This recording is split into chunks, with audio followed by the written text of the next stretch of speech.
Sam Rose is Acting Director of Gaza Affairs for UNRWA, the UN Agency for Palestinian Refugees.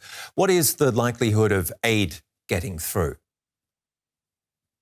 The likelihood of aid getting through Rafah right now, we simply don't know. What we have been told is that in the first few days, in the first instance, the movement will be limited to passenger traffic. This will be pedestrians, people getting out will be, as your correspondent said, it will be primarily the sick and the injured. And also we'll be looking for people, many thousands of people wanting to get back in to Gaza. But Rafah was never the primary entry route for supplies, commodities into Gaza. There are other crossings where supplies can get through. But as we all know, access for supplies through whatever crossing point has been extremely limited over the course of this two-year war. And that's what's driven the population into famine. And that's what means that hundreds of thousands of people are living in utter misery, in swamps, in mud along the beaches, without adequate shelter materials or drainage equipment to live any kind of dignified lives. So the need for aid is obviously dire. Absolutely. I mean, we may have pulled back from famine, but the humanitarian catastrophe inside of Gaza continues to grow with every single day. Just 2 days ago, over the weekend, over 30 Palestinians were killed in a series of bombardments across the Gaza Strip. This at the same time that the population, 2.1 million people, waiting for bated breath for the ceasefire to move to the second phase and for the border crossing to open, which has human impacts in terms of people themselves being able to get in and out, families to be reunited, but also has a massive psychological impact because Rafah is the Gaza Strip's only lifeline, really, to the outside world.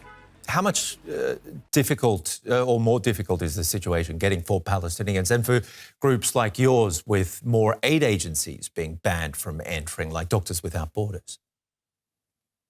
Yeah, look at right now we need to be scaling up services to the population of Gaza. The situation isn't stable, but it's stabilized to a degree. The aid organizations on the ground, such as my own, we have 11,000 staff. MSF that has over 1,000 staff and decades of experience working in Gaza and in other similar environments. We know the terrain, we know the people, we enjoy the confidence of the population. But ourselves, MSF, and over 30 other reputable international NGOs are being squeezed right now. So at the very moment we need to be expanding our services, and we're in a position to do that, we are being squeezed. And that has immediate impacts on the misery and the lives of Palestinians. But it also does very little to convince the population on the ground, to give them confidence that the international community has their best interests at heart. I'm in contact with a Palestinian stuck in Gaza, waiting over 2 years to get his wife into Egypt to treat her cancer. They've applied again to get through from today. How much longer will they be waiting to find out?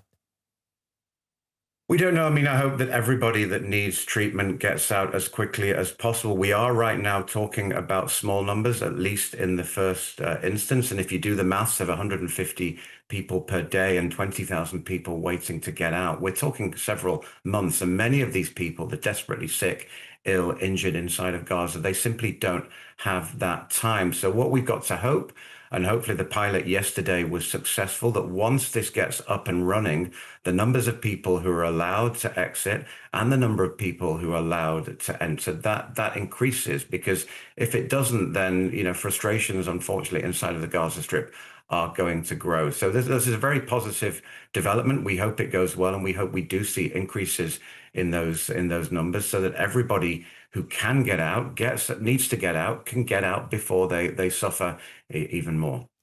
Sam Rose from UNRWA, thank you very much for your time. Thank you.